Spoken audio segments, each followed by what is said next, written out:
The house that hummed. Jacob had always dreamed of owning a home of his own, a place where he could finally escape the noise of the city and settle into a quiet, peaceful existence. When he found the old house on the outskirts of town, nestled between a dense forest and a winding country road, it seemed perfect. The price was suspiciously low, but the realtor assured him it was simply due to the property's age. It needed work, but Jacob was willing to put in the effort. From the first night, however, he noticed something odd. A low, almost imperceptible humming sound filled the house.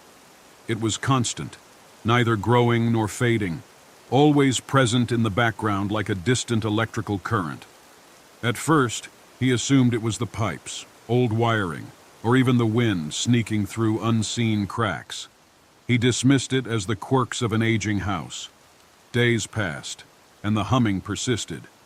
It followed him from room to room, neither growing louder nor softer, just an ever-present droning murmur beneath the usual sounds of life. At night, when the world was silent, it became more noticeable. Lying in bed, he could hear it seeping through the walls, a vibration just beneath the threshold of understanding. It was not mechanical, not quite natural, and yet he could never pinpoint its source. One evening, after a long day of unpacking, Jacob sat in his living room, a glass of wine in hand, listening to the sound. He closed his eyes, focusing on it. It wasn't a single note, but rather a chorus of low, layered tones, shifting and undulating, almost like a voice trying to form words, but never quite succeeding. A shiver ran down his spine. He shook off the unease and went to bed, convincing himself it was just the wind playing tricks on his ears. But as he drifted off to sleep, the humming grew louder, morphing into something more distinct, whispering. Jacob's eyes snapped open. He held his breath, straining to listen. The whispering was faint, just beneath the level of comprehension, but it was there. And then, unmistakably, he heard his name. Jacob. The sound was coming from the walls. He bolted upright, heart pounding. The whispering stopped. The house was silent except for the ever-present hum. He told himself he had imagined it, that his mind was playing tricks on him. But sleep did not come easily that night. The next day, he searched the house for the source of the noise. He pressed his ear against the walls, tapped along the wooden panels, even checked the basement for signs of old pipes or faulty wiring. Nothing explained the sound. It was as if the house itself was alive, breathing, murmuring to itself in a language just beyond his understanding. That night, as he lay in bed, the whispering returned. This time it was clearer, more insistent. Jacob, help us. His blood ran cold. He turned on every light in the house, searching every corner, every shadow. The whispering ceased the moment he moved, but the humming remained, steady and patient. Determined to prove to himself that he wasn't losing his mind, he knocked on the wall. A moment of silence. Then, the wall knocked back. Jacob stumbled backward, his breath coming in ragged gasps. He stared at the wall, waiting, expecting something more. But the house was still, the humming unbroken. He didn't sleep that night. Morning came, and with it, an eerie silence. The humming was gone. So were the whispers. For the first time since moving in, the house felt truly empty. But Jacob felt no relief, only a deep, gnawing dread. He searched the house again, looking for any sign of change. In the hallway, he found it. A crack had formed along the wall near the floorboards. It hadn't been there before. It was jagged, unnatural, almost as if the wood itself had been torn apart. And at its center, the shape of a mouth, twisted, frozen in a silent scream. Jacob's breath caught in his throat. He knelt down, hesitantly running his fingers along the edges of the crack. The wood was cold, unnaturally so. A sudden, sharp whisper echoed in his ear. "Let us out." He jerked away, heart hammering.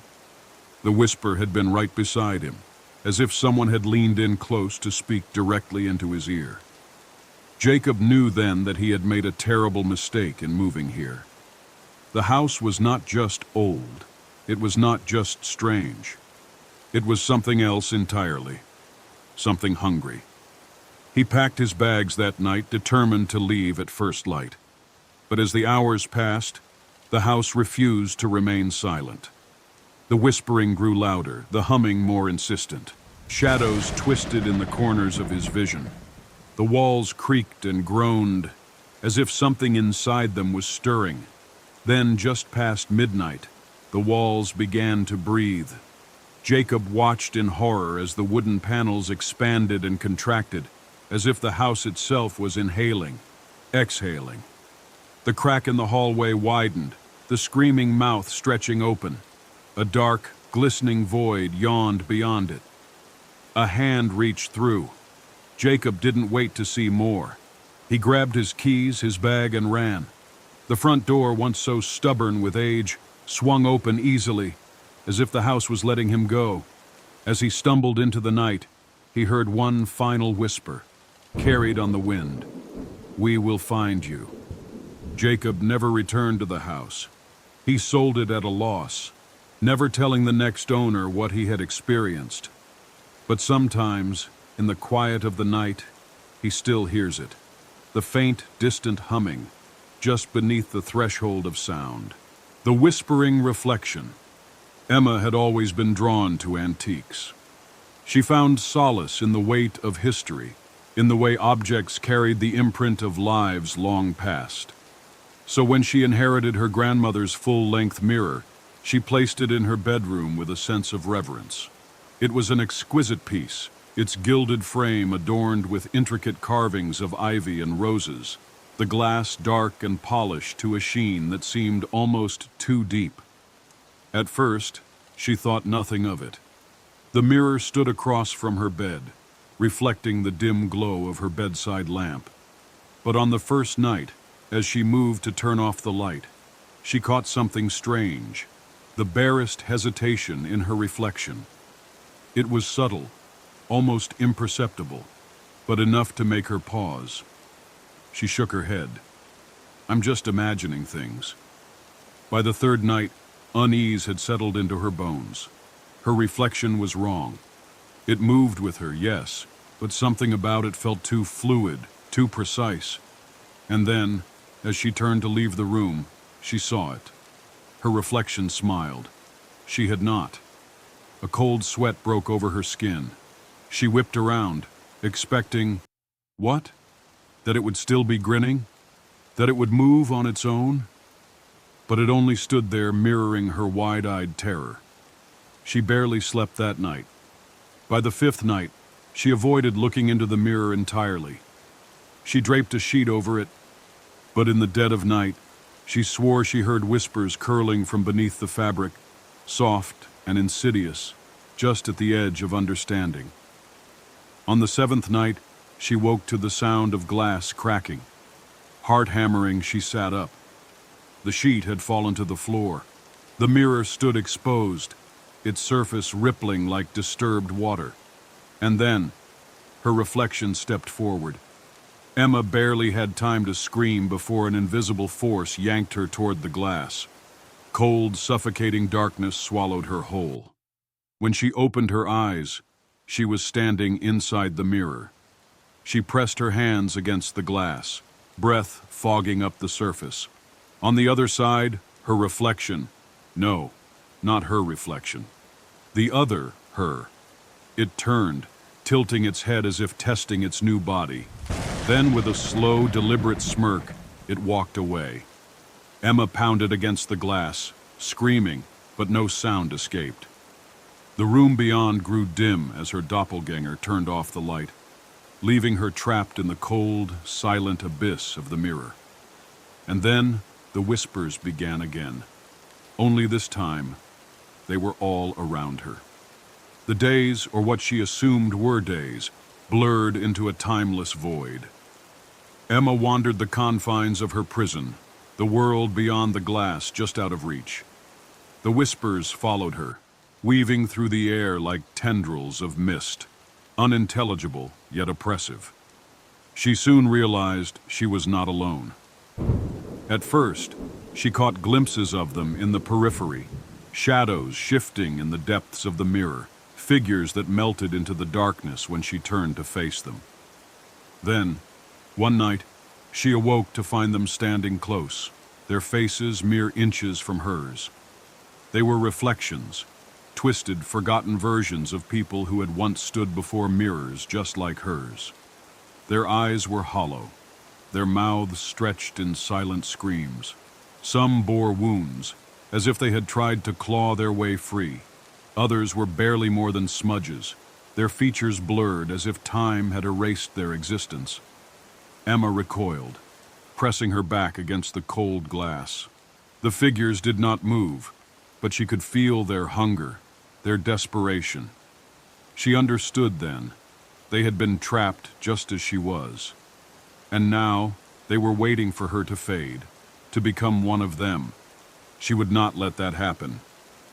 Meanwhile, the doppelganger lived her life.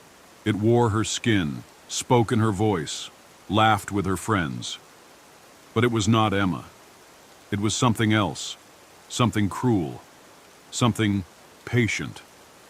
Her best friend, Rachel, was the first to notice the change. "You've been different lately," Rachel said one evening as they sat in a cafe. "Distant, and your eyes. I don't know, Emma. It's like you're looking through me." The doppelganger tilted its head, considering her words. Then it smiled. "I'm just tired." Rachel frowned. It's more than that. You've stopped answering my texts. You don't laugh the same way. Even your voice sounds off." The doppelganger reached across the table, taking Rachel's hand in its own. Its fingers were cold. "You worry too much." Rachel shivered. For the first time in years, she felt afraid of her best friend. Inside the mirror, Emma searched for a way out. She traced her fingers along the glass, pressing, pounding, screaming, but the surface remained solid, unyielding, until one night, when she saw it, a crack. It was small, barely more than a hairline fracture, but it was real. Hope surged through her. She pressed against it, feeling the faintest give beneath her touch. The whispers grew frantic, the other trapped souls stirring. They did not want her to leave. They had been here too long, and freedom was a distant memory to them. Emma ignored them. She struck the crack with all her strength, again and again. The glass shattered. She fell forward, gasping as she tumbled onto her bedroom floor. The room was dark, silent. The mirror stood before her, its surface spiderwebbed with fractures, the void beyond writhing with furious shadows. A sound made her freeze. Footsteps, slow, deliberate. The doppelganger stood in the doorway, head tilted, lips curling into a smile that was not hers. "You weren't supposed to escape." Emma scrambled to her feet. "Get out of my house." The doppelganger laughed. "This isn't your house anymore." It lunged. They crashed to the floor, limbs tangling in a desperate struggle. The doppelganger was strong, impossibly so, its fingers clawing at Emma's throat. But Emma fought with everything she had. She grabbed a shard of broken glass and drove it into the creature's side. It shrieked, black ichor spilling from the wound. Emma shoved it backward, toward the shattered mirror. The whispers rose in a deafening crescendo as the doppelganger teetered on the edge. Emma didn't hesitate. She kicked it hard. The creature tumbled into the mirror. The moment it crossed the threshold, the glass sealed itself, the cracks vanishing as if they had never been. Silence fell. Emma stared at her reflection. It was her own again. No lingering smiles, no unnatural hesitations, just her. She picked up the sheet from the floor and covered the mirror. Then, without another word, she turned and walked away. She never looked into a mirror again. The house that eats people. Mark and Lisa had spent months searching for a home, and this one seemed like a dream come true. Spacious, cheap, and oddly untouched despite being decades old.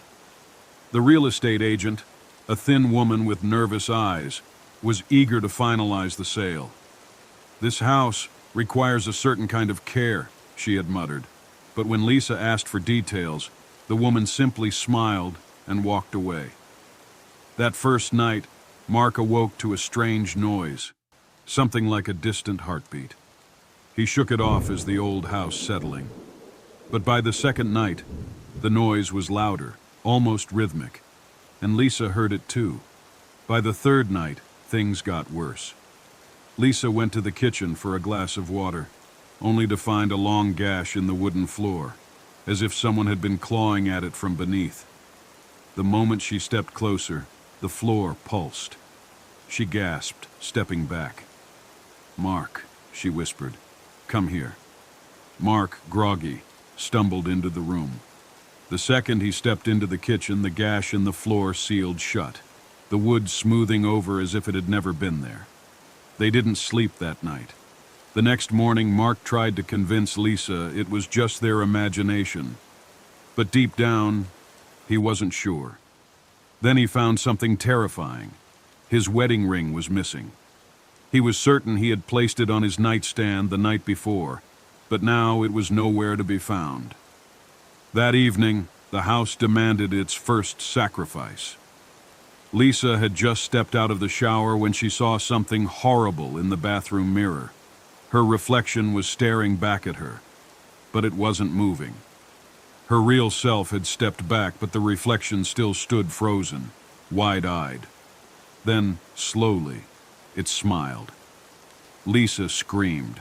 Mark ran into the bathroom, but as soon as he crossed the threshold, the reflection's mouth opened unnaturally wide, stretching far beyond human limits, as if it were trying to swallow her whole.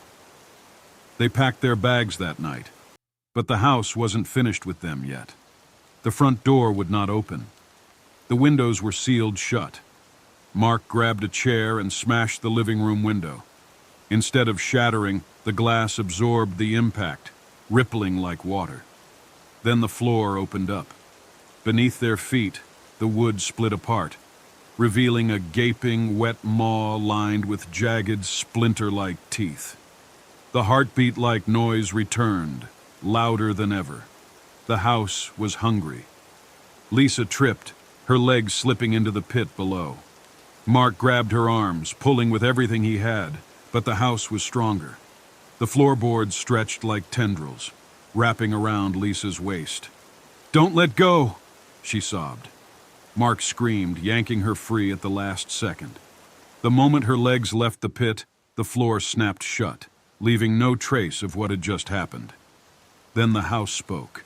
A deep, guttural voice rumbled from the walls, a whisper that slithered into their ears like a parasite. "You were warned." The locks clicked. The door swung open. They didn't ask questions. They ran. The next morning, they returned with the police. But the house was pristine, untouched. The officers shook their heads, telling them there was no sign of damage. No claw marks, no cracks in the floor. The real estate agent was never seen again. Months later, Mark found something odd inside his backpack, a small wooden box. He didn't remember packing it, but when he opened it, he felt his stomach drop.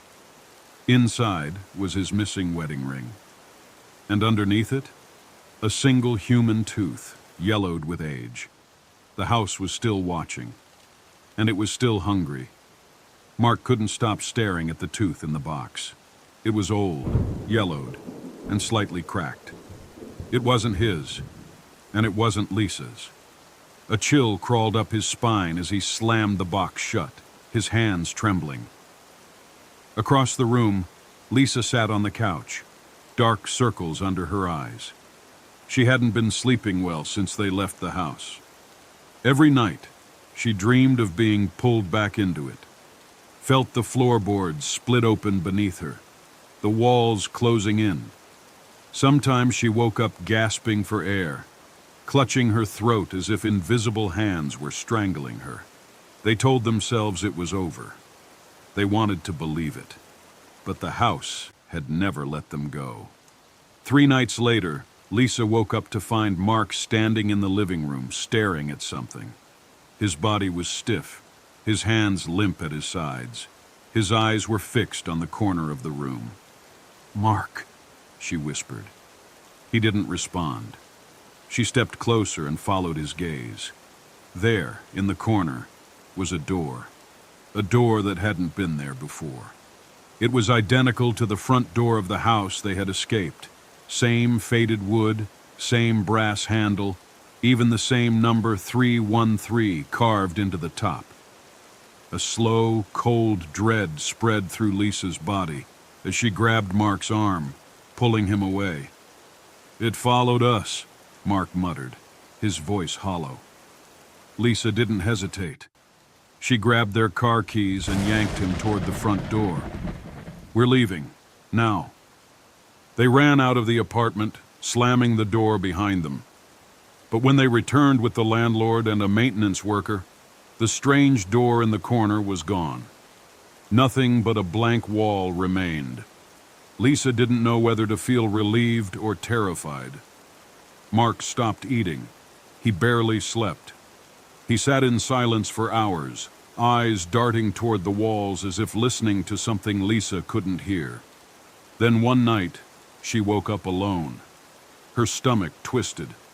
The air in the apartment felt wrong, heavy, as if something unseen was pressing down on her. "Mark," she called softly, stepping into the hallway. No answer. Then she heard it. A deep, rhythmic heartbeat. Not from outside, not from the bedroom, from inside the walls.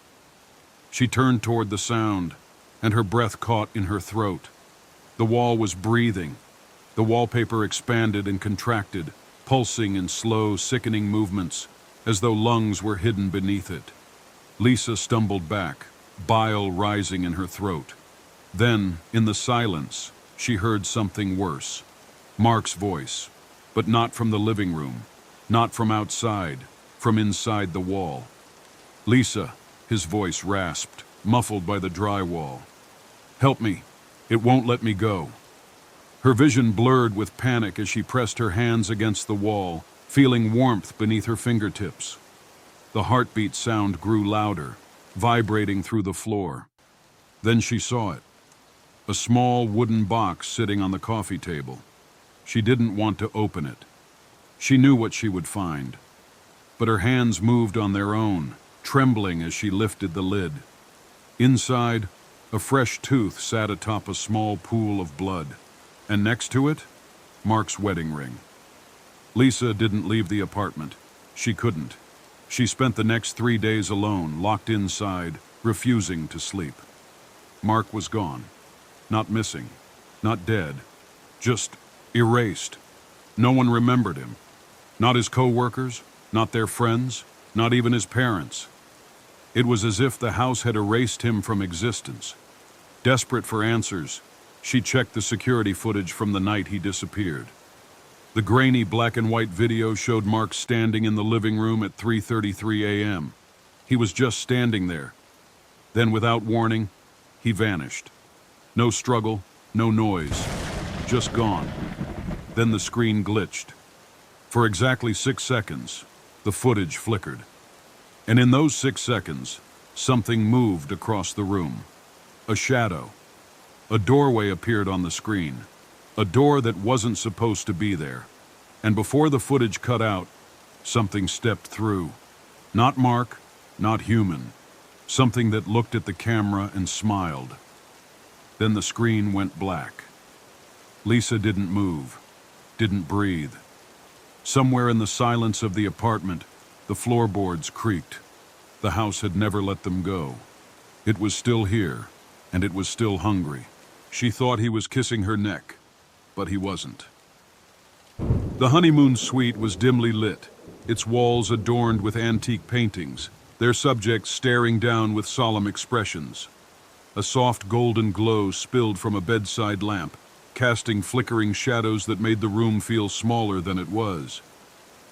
Ellie tried to ignore the unsettling atmosphere. This was supposed to be the happiest night of her life. She sat on the edge of the grand canopied bed, the silk sheets cool beneath her fingertips. Her wedding gown lay folded over a chair by the window, replaced by a delicate satin nightgown that shimmered in the low light. The day had been magical, a perfect ceremony, followed by hours of laughter, dancing, and promises of forever. Now it was just the two of them. Jason emerged from the bathroom, a towel slung over his shoulder, his hair damp and messy. He smiled at her, that boyish grin that had won her over the first time they'd met. He was everything she'd ever wanted, kind, funny, attentive. But tonight, something felt off. "Long day, huh?" he said, rubbing the back of his neck as he crossed the room to sit beside her. Ellie smiled, though it didn't reach her eyes. "Yeah, long but perfect." Jason leaned in, pressing a soft kiss to her forehead. His lips were warm, and for a moment, her unease melted away. "I love you," he murmured, brushing a strand of hair from her face. "I love you too," she replied, her voice barely above a whisper. He kissed her then, a deeper kiss that sent shivers down her spine. But when his lips trailed to her neck, her breath caught, not from pleasure, but from a sudden, inexplicable chill. Jason's kisses were warm and familiar, but this felt different. "Jason," she said, her voice shaking slightly. He murmured against her skin, his lips still brushing her neck. She pulled away, her heart racing. "That felt weird?" He looked at her, his brow furrowing. "Weird? What do you mean?" Ellie hesitated. It sounded silly now, but she couldn't shake the sensation. It wasn't just the cold. It was something else. Something that felt wrong. "Never mind," she said, forcing a smile. "I'm probably just tired." Jason nodded, but his expression was distant, almost distracted. He stood and walked to the window, staring out at the dark garden below. Ellie watched him, unease creeping back into her chest. The way he moved seemed off, too fluid, too quiet. She shook her head, chastising herself for being ridiculous. This was Jason, her Jason, the man she'd just married. When he turned back to her, his smile returned, and she felt a wave of relief. "Come on," he said, holding out his hand. "Let's get some sleep. Big day tomorrow."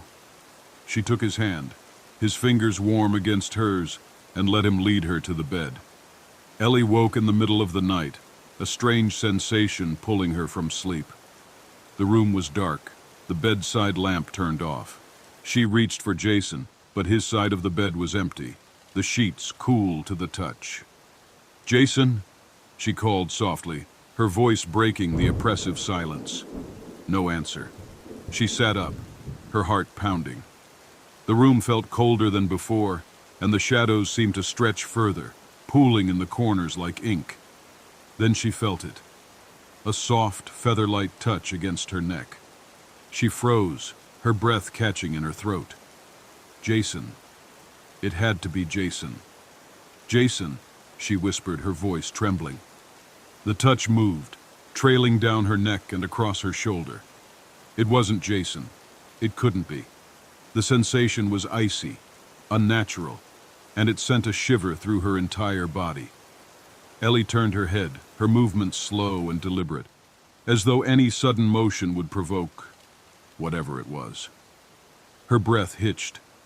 In the mirror across the room, she saw herself sitting on the bed, and behind her was a figure. It loomed over her, its face obscured by shadows, its long, thin fingers resting lightly on her shoulder.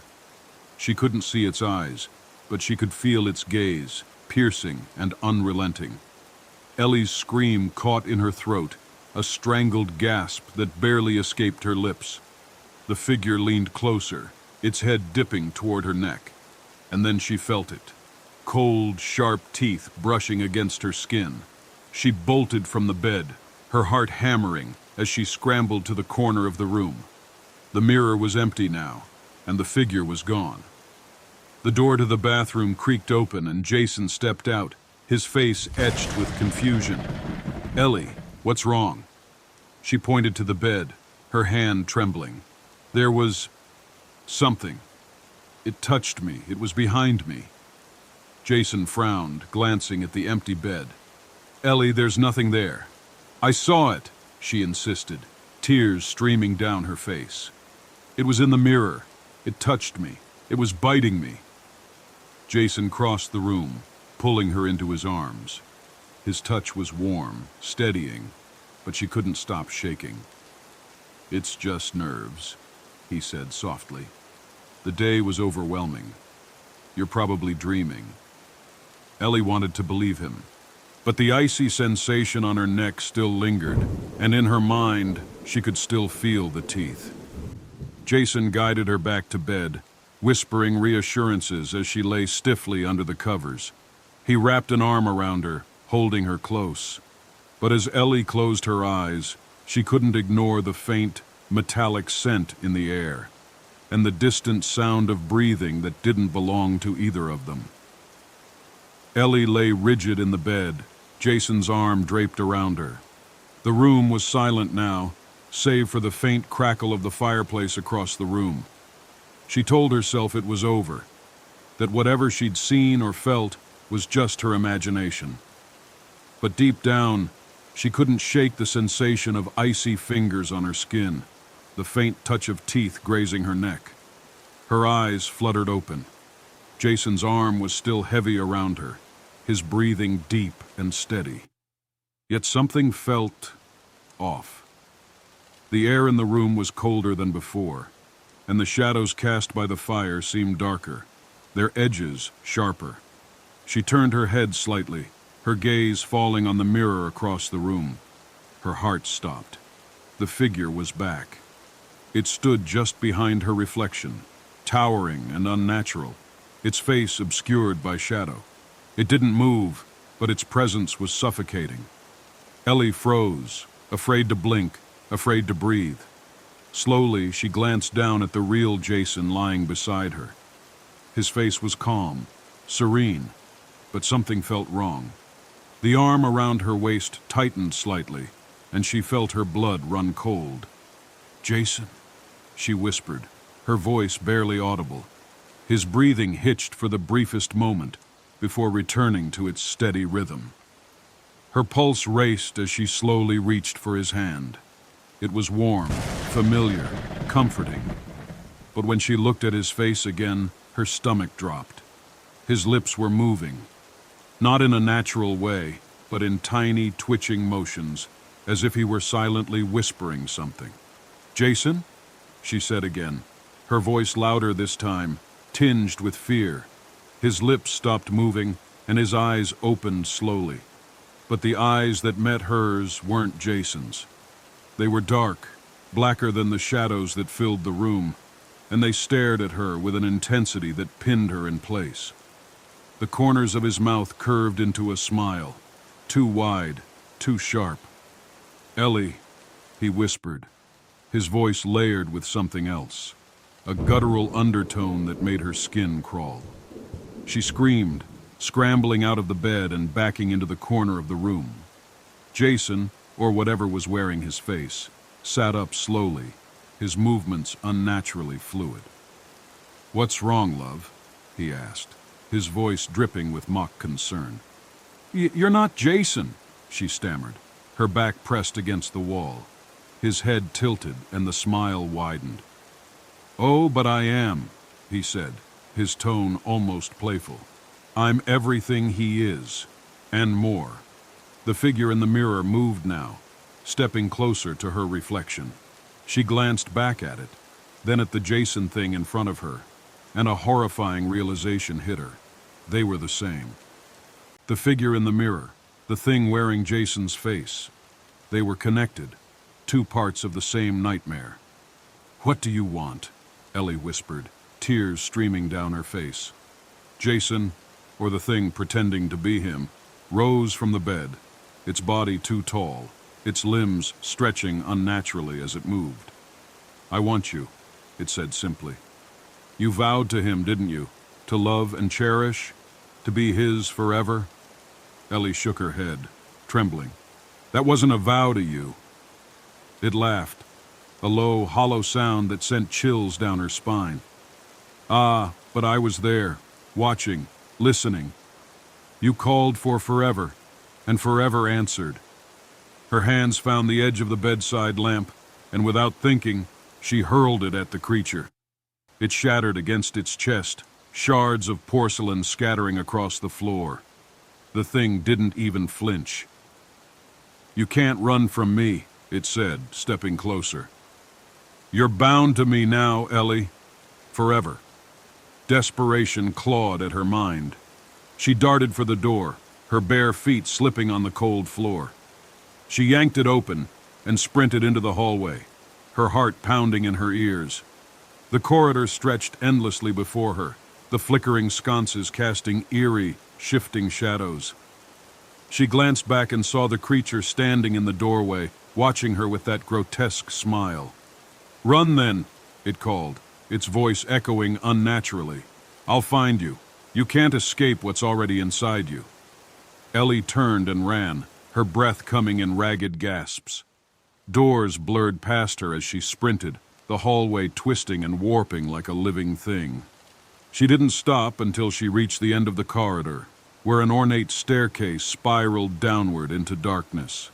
She hesitated for only a moment before descending, each step creaking beneath her weight. As she reached the bottom, she found herself in a grand ballroom, its once beautiful decor now decayed and crumbling. The air was thick with dust, and the massive chandeliers above swayed slightly, as though moved by an unseen braze. She stumbled to the center of the room, her eyes darting wildly for an exit, but the walls seemed to shift and stretch, trapping her. And then she heard it, the slow, deliberate sound of footsteps. Ellie spun around, her breath hitching. The creature was there, standing in the doorway, its two tall frames silhouetted against the dim light. "You can't hide," it said, its voice reverberating in the empty space. Ellie clenched her fists, her fear giving way to a surge of defiance. "I don't belong to you," she said, her voice trembling but strong. The creature's smile faded, replaced by a cold, unyielding stare. "We'll see about that." The shadows around it began to ripple and twist, creeping toward her like living things. Ellie stepped back as the shadows crept closer, their inky tendrils slithering across the floor. Her pulse thundered in her ears as she searched the room for something, anything that could help her. The chandelier above swayed again, its crystals glinting faintly in the dim light, and a broken candelabra sat on a toppled table nearby.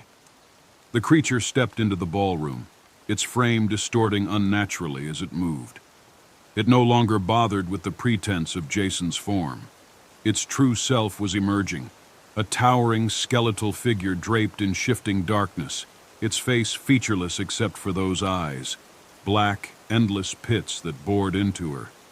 "You can't run," it hissed, its voice reverberating like 1,000 whispers layered atop one another.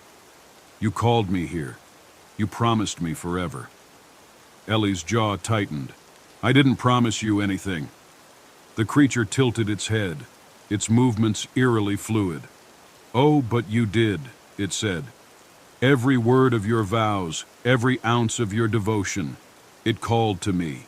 You wanted eternity, and I am eternity." Ellie stumbled back further, her breath coming in ragged gasps. "You twisted it," she said, her voice shaking. "You turned love into this." The creature paused, as if considering her words. Then it let out a low, guttural laugh. "Love is irrelevant," it said. "What matters is the bond, and the bond is unbreakable." "No," Ellie whispered, more to herself than to the creature. Her hands clenched into fists as she glanced toward the shattered candelabra. She darted toward it, her fingers closing around one of the broken metal arms. The sharp edge dug into her palm, drawing blood, but she didn't care. She turned to face the creature, her heart hammering in her chest. "You don't scare me," she said, though her trembling voice betrayed her fear. The creature's smile returned, stretching impossibly wide. "Oh, but I should." The shadows surged forward, rushing toward her like a living wave. Ellie swung the jagged candelabra arm, slashing through the dark tendrils. The metal glinted faintly as it struck, and the shadows recoiled, hissing like a wounded animal. The creature let out a furious growl, its form flickering and distorting. "You can't fight me!" it roared, its voice shaking the room. Ellie didn't hesitate. She ran toward the far end of the ballroom, where an ornate mirror hung on the crumbling wall. Its surface was cracked, the fractures spreading like veins across the glass. She stopped in front of it, her reflection staring back at her. But behind her, in the fractured glass, she saw the creature looming closer, its distorted form writhing with fury. "This is your prison," she whispered, realization dawning on her. The creature paused, its movements halting. Ellie turned to face it, clutching the jagged candelabra like a talisman. "You came through a mirror," she said, her voice growing steadier. "That's how you got in. That's where you belong." The creature laughed, a low, menacing sound that made the air vibrate. "You think you can banish me? You are bound to me, Ellie. You will never be free." She stepped closer to the mirror, her reflection splintering with every movement. "I may have called you, but I can send you back." The creature lunged at her, its shadowy form stretching toward her like claws. Ellie turned at the last moment, swinging the candelabra with all her strength. The sharp edge shattered the mirror, the sound echoing like a thunderclap through the room.